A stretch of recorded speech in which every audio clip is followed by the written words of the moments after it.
But it's dim sums now. Elephant rides have given way to flyovers, and how? Things are changing, yet not changing, in Kolkata city. From my spot on this dome, there's so much I can see. All those tales I'll tell you now. Ready? 1, 2, 3.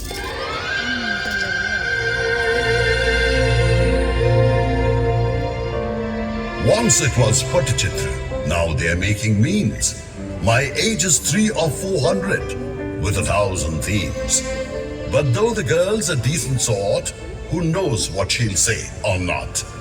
So I thought I'd come myself, we'll make a perfect team.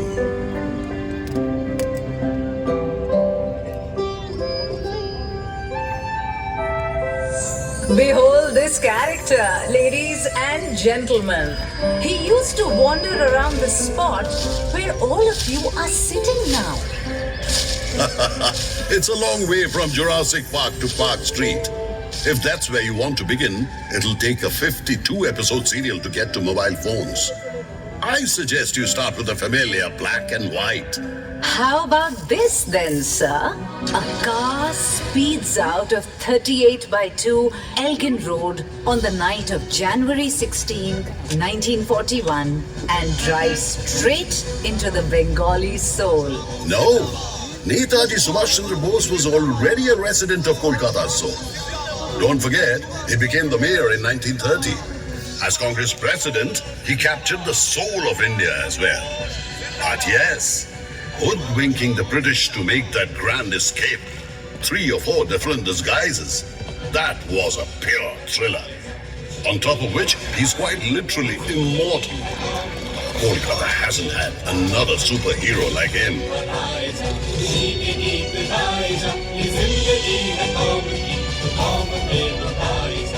Indeed.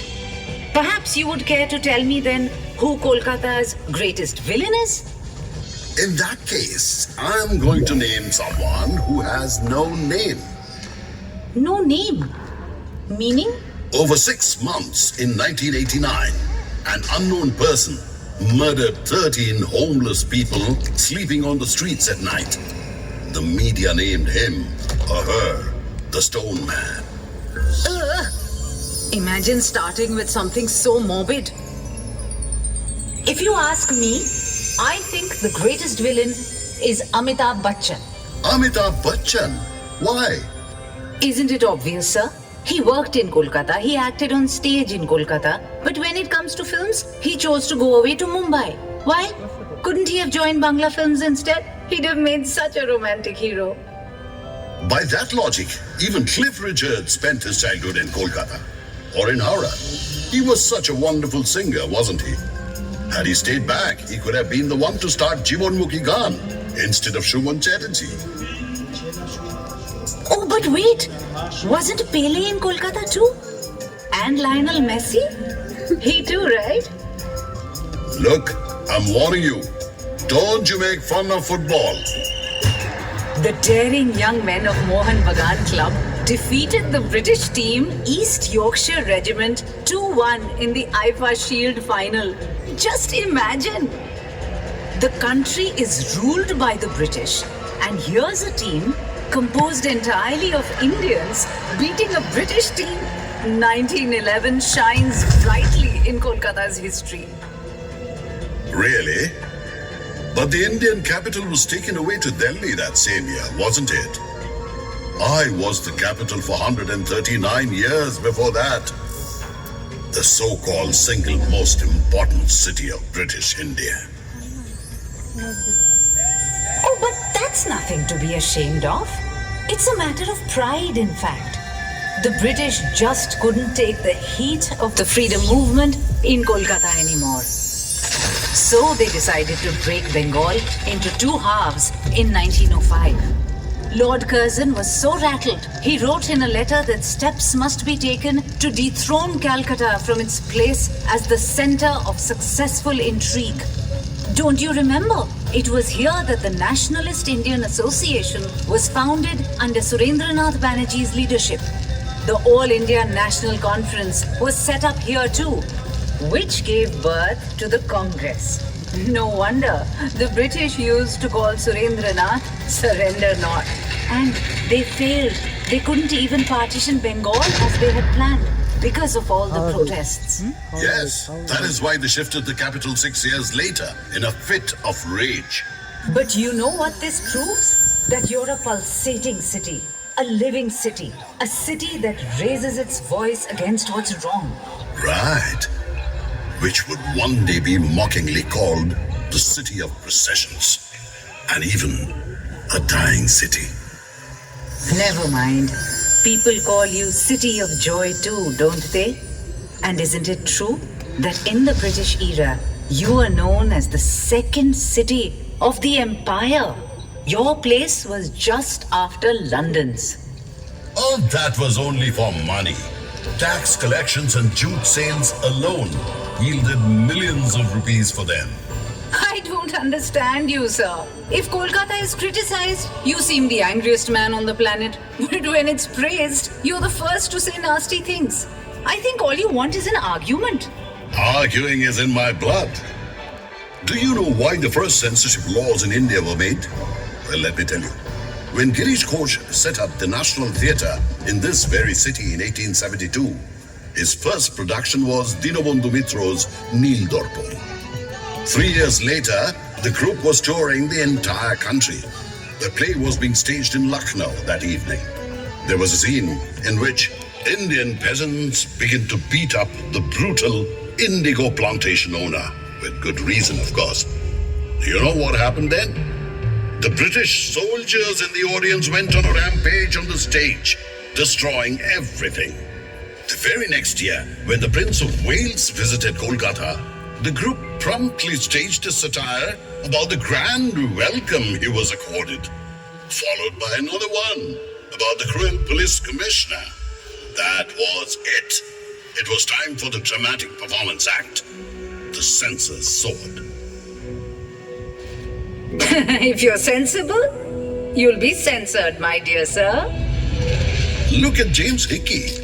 He published India's first newspaper from this very city, the Bengal Gazette, in 1870. Do you know, he even printed articles mercilessly criticizing the activities of Lady Hastings, just like all your little magazines nowadays, which denounce the establishment constantly. These protests, this venting of anger, this mocking of the authorities, all of this must be boiling in your belly all the time. No wonder the people of Kolkata have such bad livers. There's nothing wrong with our livers or with our cantilevers. Howrah Bridge is a cantilever bridge, isn't it? It's been there since 1943, in perfect condition. I have to agree there. Thousands of cars, buses, trucks have been driving across it every single day, but not a dent anywhere. And I can never get over the fact that this is a bridge without a single screw. That explains why those who have a screw loose often climb to the top of the Howrah Bridge. But my God, can you imagine the view? Oh, please. Are you seriously asking me? Haven't I been balancing here on top of Victoria Memorial for almost 100 years now? Have you any idea the things I can see? Couples in love, people up to no good, experimental art in the Academy of Fine Arts, all the money being blown up at the racecourse. And over on the other side, those babus in suits impersonating Englishmen. You want to teach me views and news? I know you inside out, Kolkata Babu. Not only do you know me, I'm certain you've been infected by me too. I mean, look at you. Sometimes you spin madly up there when it gets gusty. Other times you're an old lady with gout rooted to the spot. Why, even this building you're so proud of is sometimes dismissed as a mere copy of the Taj Mahal. And wait, wasn't it blacked out with cow dung so that the Japanese couldn't bomb it? Cow dung.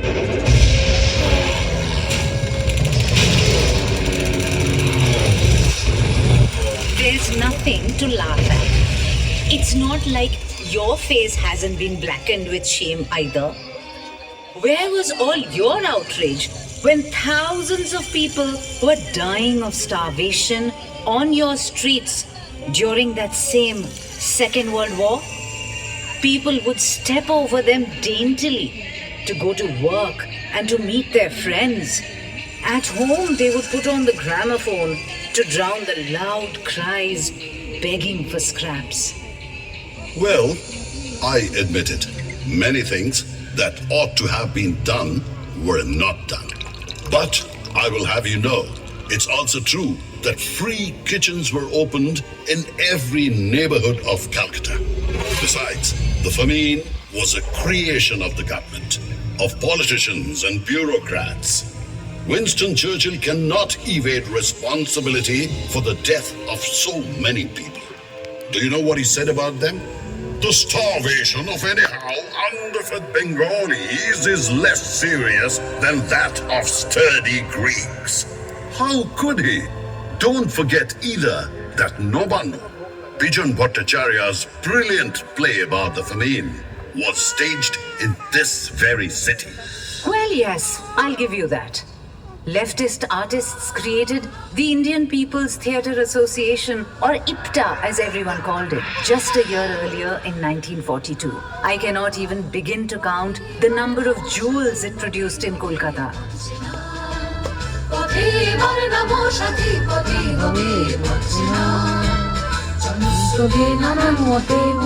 Novanno was just one of them.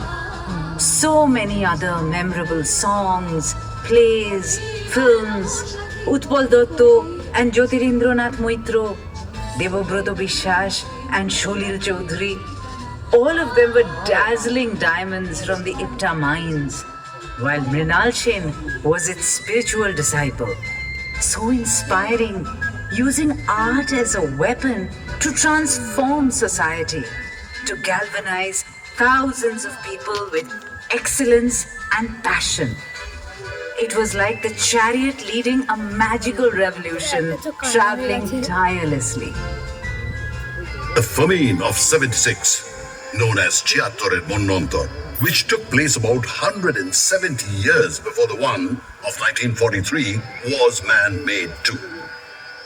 That one was also created by the British, who were cruelly squeezing people for taxes and sowing opium and indigo in rice fields. Then too, millions of helpless people perished right here in my arms. What could I have done? I only watched in silence. If only there had been an eyebeat here then.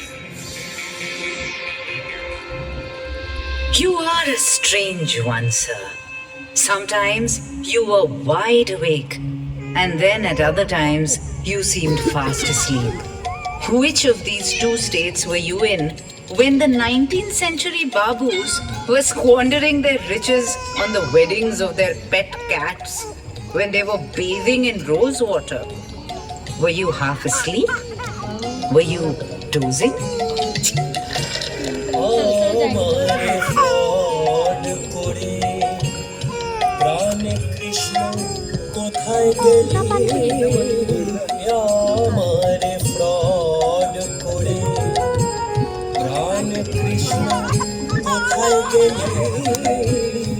I am sorry, very sorry. I am sorry, very sorry, Amar. What do you know of it? I had so much fun. Here are these people oiling themselves profusely and then riding off in a 4-horse carriage to bathe in the river. What reckless glamour. And look, if the Babus didn't go overboard, where would the commercials of the Baiji's dance have been, huh? Or for that matter, the schools and colleges they started? Even my most beautifully illuminated festival, the Durga Puja, would not have come into being. Durga Puja would not have happened? Why not, sir? Obviously, you don't know that it was Babu Nobu Krishna Deb of Shobha Bajar who donated large sums of money to set up madrasas, to build roads, to have musicians brought in from all over the country for elaborate concerts. He not only participated in the conspiracy against Siraj-ud-Dowla in the Battle of Plassey, but also organized a magnificent Durga Puja to commemorate the victory. This was the event which put the Durga Puja so prominently on our calendars. Are you telling me that the man who started the idea of the big fat Durga Pujo was the one who wanted to hand Bengal over to the British? Of course. Bengal would not have fallen into British hands had Siraj-ud-Dowla not attacked me with a huge army in 1756.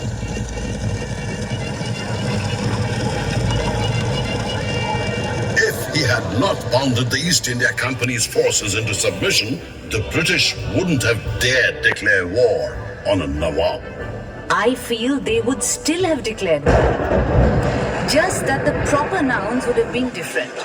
They are not a race to give up without taking control.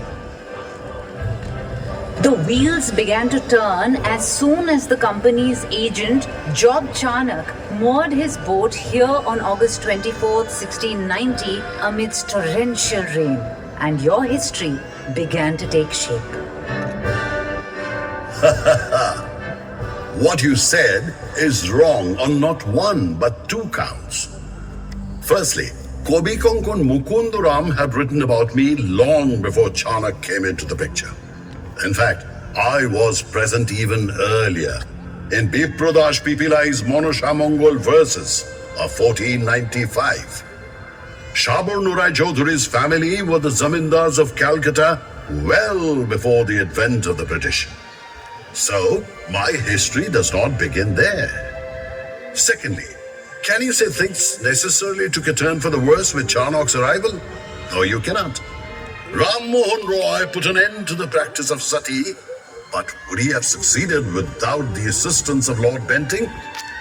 Would Michael Madhusudhan Dotto have changed the direction of Bengali poetry had he not read Milton? Would Bankim Chandra Chattopadhyay have written the first novel in Bangla if he had not been familiar with Walter Scott? Would Ishwar Chandra Vidyasagar have been able to introduce widow remarriage without the support of the British? What kind of nonsense is this? May I remind you of some scenes from your own history? How can you forget that thousands of people lined your streets to shower martyr Khudiram Boshu's dead body with flowers? Or that Binoy, Badol and Dinesh killed themselves after assassinating a tyrannical British officer in Writers' Building? Why, one of your most renowned barristers, Chittaranjan Das, used to have his clothes laundered in Paris, but the same person burnt all his Western wear and began to dress in khadi. The man he defended successfully in the Alipur bomb case was none other than the poet of patriotism, Aurobindo Ghosh. For heaven's sake, sir, you are the city where the revolutionary organization Anushilon Shomiti was born.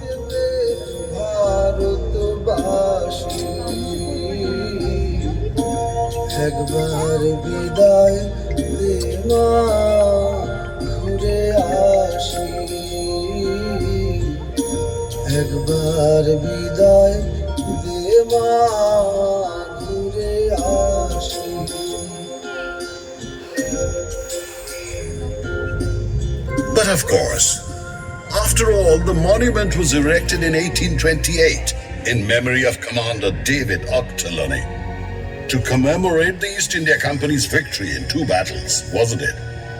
But just imagine, its name was actually changed to Shahid Minar in 1969 when it was dedicated to the martyrs in India's War of Freedom. You don't have to be so angry, though. I was only wondering. You know, this is armchair punditry. What if this? What if that? What if lions and tigers had prowled the streets of Kolkata? That's not exactly speculation. The Bengal tiger is famous. And he did, in fact, live in Calcutta. He took charge of Calcutta University in 1907, 50 years after it was established in 1857. And he transformed it completely He is none other than Sir Ashutosh Mukhopadhyay. And what of the lion? The lion. We also call him the Shingho, don't we? So, what about Kali Prashanna Sinha or Kali Prashanna Shingho, who not only translated the Mahabharata, but also wrote Hutum Pachar Noksha about me? Right. And rhinos? What about them? Oh, the rhinos. They are the ones whose skins could not be penetrated by the teachings of Kolkata's great men. They abused Ram Mohan Roy.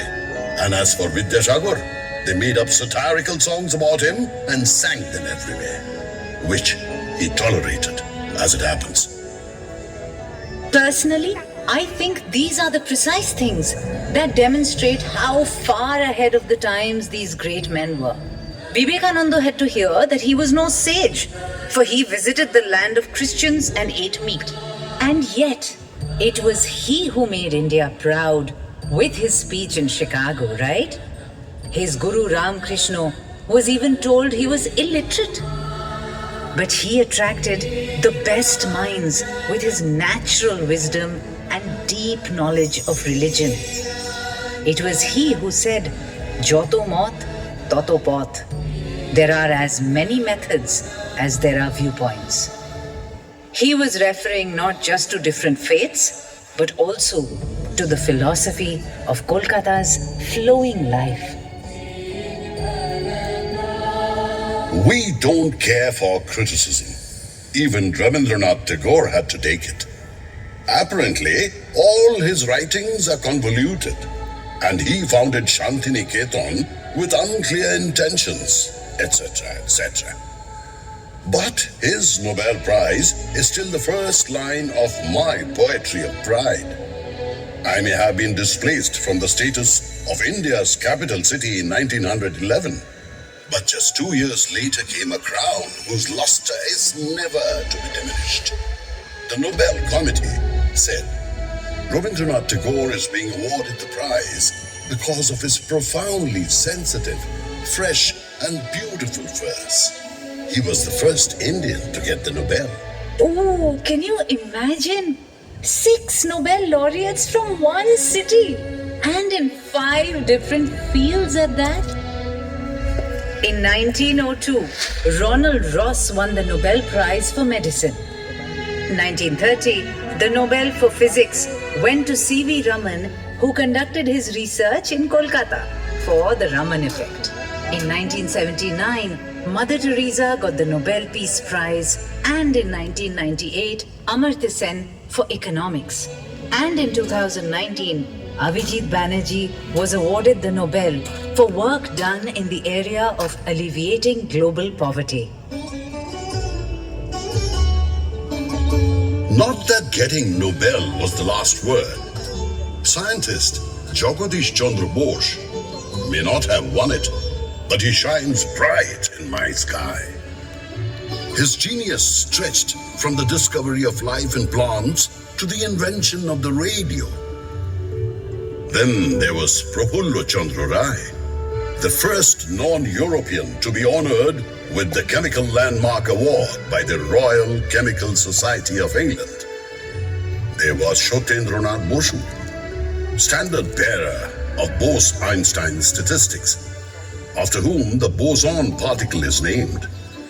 There was Prashanta Chandra Mahalanobis, father of the practice of statistics in India, architect of the Planning Commission, whose birthday is now observed as the National Statistics Day. I hate to puncture your balloon, but this hallowed center of science is also a hotbed of unscientific fads, dear sir. In 1857, Kolkata saw the craze of the return of the dead.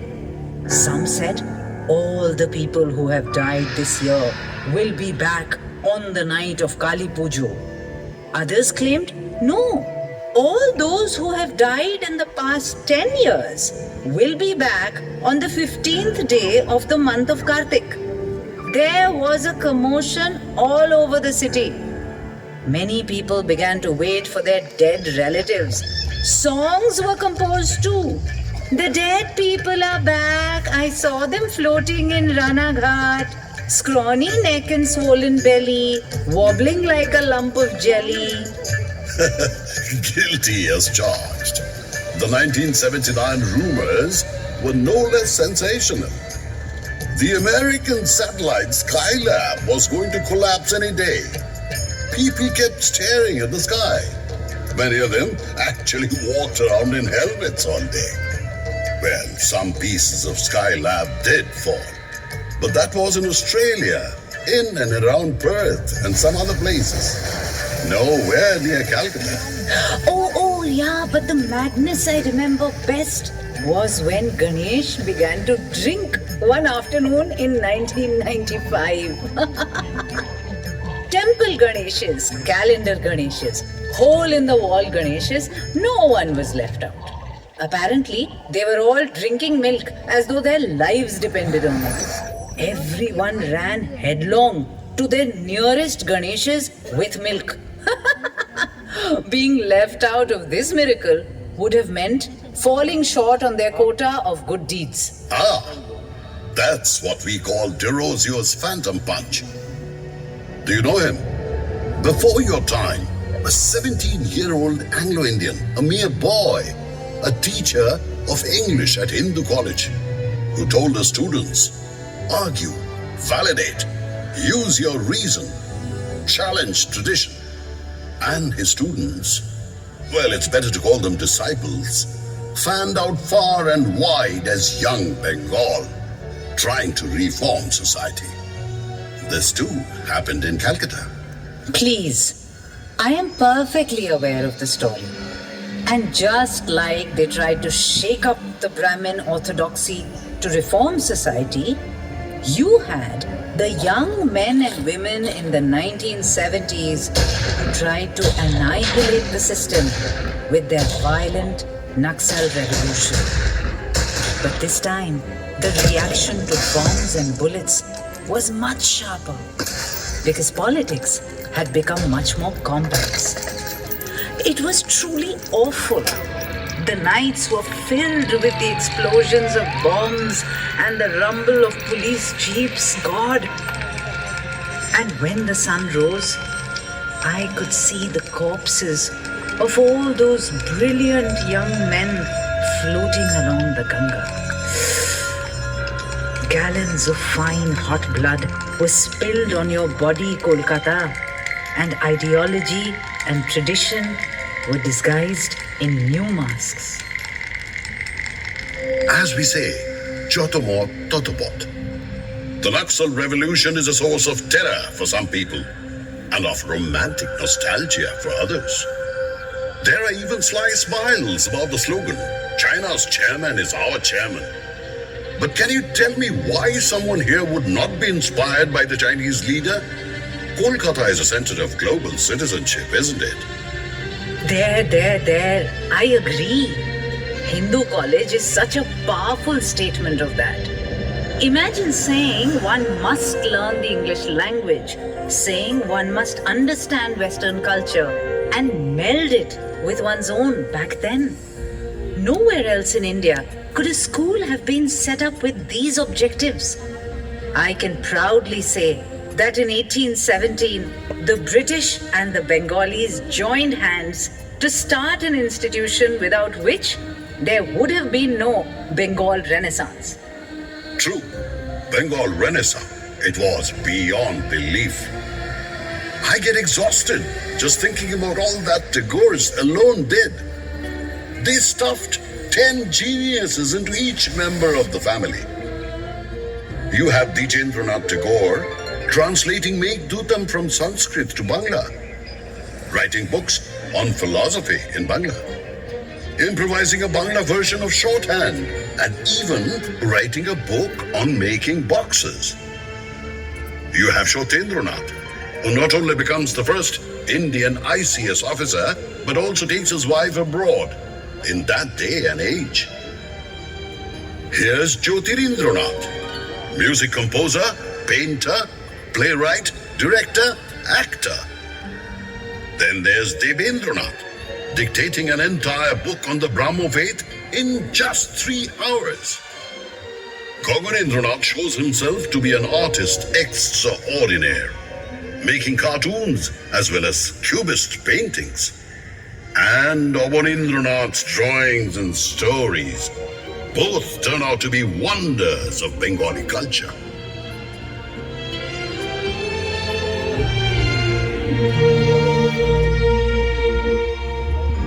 My heart is with the Rays. Whom to start with? Upendra Kishore Roy Chaudhary played the violin, built the framework for children's literature in Bangla, published a magazine for children, and revolutionized half-tone printing with amazing inventions. His son, Shukumar Rai, stunned everyone with his comic verse and prose while talking of everything from Plato to Turgenev at nonsense club meetings. You know what I think? I suspect they used to stir the finest things from the East and the West into a glass and drink it every morning. Well, we've always had this power to synthesize. In 1835, the medical college was established to educate locals in the techniques of Western medicine. Then later, dancer Uday Shankar joined hands with the Russian ballerina Anna Pavlova to create his famous ballet, Radha Krishna. In 1955, Shukumar Rai's son Satyajit Ray single-handedly ushered in the new wave to Indian cinema with his spotted Panchali. He was very clear that he could never have created his own grammar of filmmaking without having watched Hollywood movies. And yet, foreigners discovered a pure Indianness in his cinema. This ability to acquire, assimilate and absorb runs in my veins, you know. Oh yes, Ray electrified both the East and the West equally. No wonder he got an Oscar for Lifetime Achievement in 1992. He had to accept it in his hospital bed.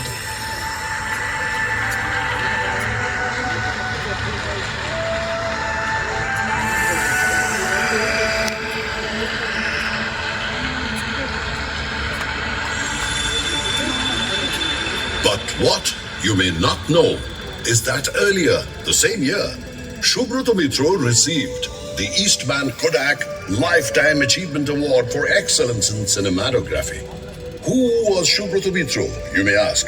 Well, he was the cameraman of Ray's earlier films. It's most unfair that he never got the fame he deserved as one of the world's best cinematographers. Excuse me, but can you seriously please explain your obsession with unsung heroes? I can never decide whether you're being generous or being overly critical all the time. Every time the world thinks someone from your city is worthy of the finest honor, you Kolkatans will produce someone else at once. Oh ho, Mr. So-and-so was just as brilliant but never got his due. But then why shouldn't we? The people of Kolkata know how to celebrate winners. We also know how to admire the ones who were left behind. We don't ignore the ones who didn't win the prize, who died without fame. Because we know how to measure an artist's or a thinker's worth. Not by how much gold they have gathered, but by how much gold they have scattered. And so, Jivanananda Das is as immortal as Rabindranath Tagore. Ritik Ghatak will live on as long as Satyajit Ray does. Bahadur Sarkar as long as Shambhu Mitra. Kamal Kumar Majumdar as long as Sunil Gangopadhyay. We'll revere Pankaj Rai, but we'll honor Shute Banerjee too. We'll put Hemanta Mukhopadhyay and Manna De and Shandha Mukherjee on a pedestal. We'll bow our heads to Suchitra Mitra and Konika Bandyopadhyay too. But we won't leave Nirmala Mishra and Pratima Bandyopadhyay out either. And we lose ourselves in Nikhil Banerjee's sitar. This isn't a fad. It's just that we have a deeper inside. You get me?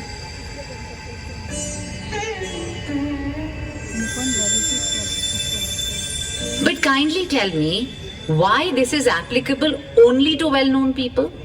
Why was there such reluctance to reach out to the refugees who arrived after the partition in 1947?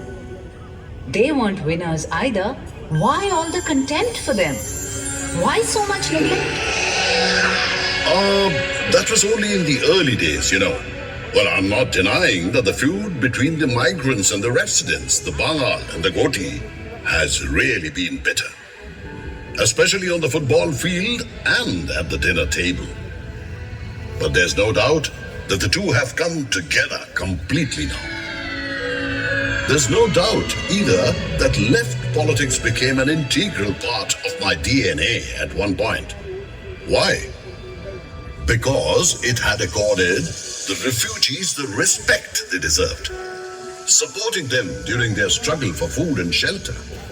The refugees came again, you know, during the Bangladesh Liberation War in 1971.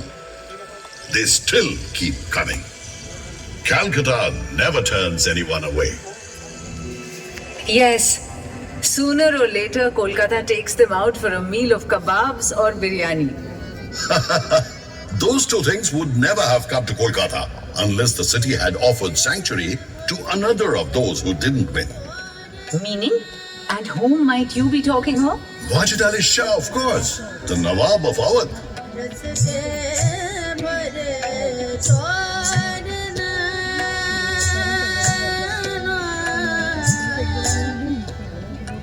The English dethroned the Nawab without a battle in 1856, exiling him to Calcutta. He set up his camp in Metia Bruce, in culture, in clothing, and of course, in food. Metia Bruce became Chota Lucknow. In the process, the local music and dance were influenced, naturally. But the taste buds and cooking pot were influenced even more. If kebabs and biryani are sold by the side of every road in Calcutta today, their roots can be traced back to that inglorious banishment. No treasure will be discarded here. Calcutta believes this, and this is my glory. But this glory fades when we remember the horrific riots of 1946. Those Hindu-Muslim riots lasting almost a week.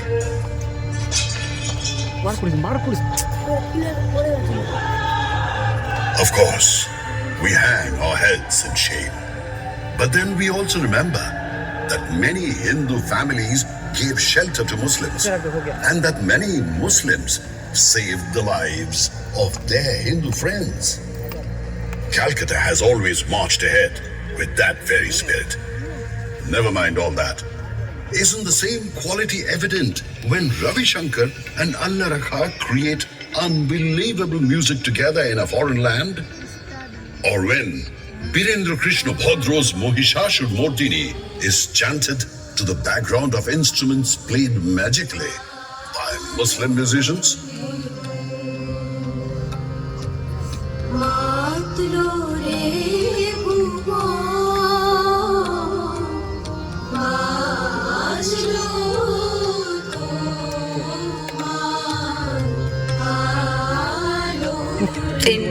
Indeed it is, my friend.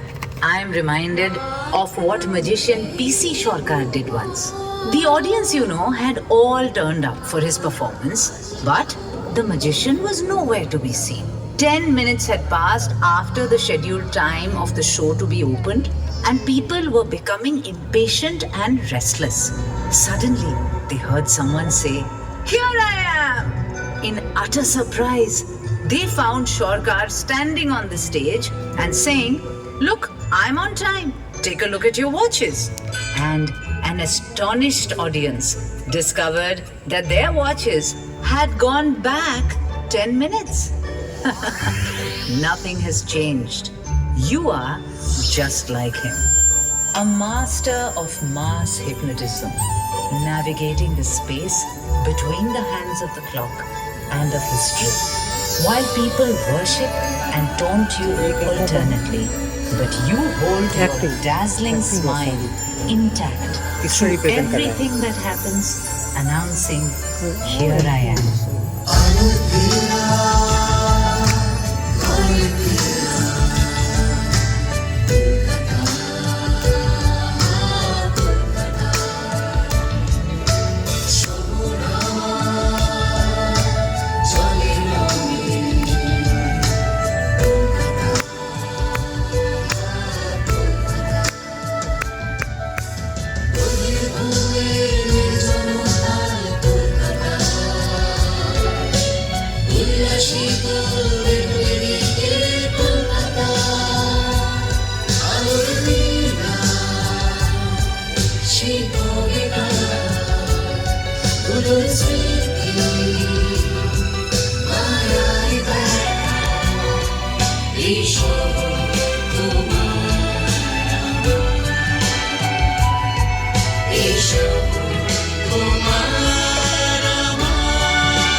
complete.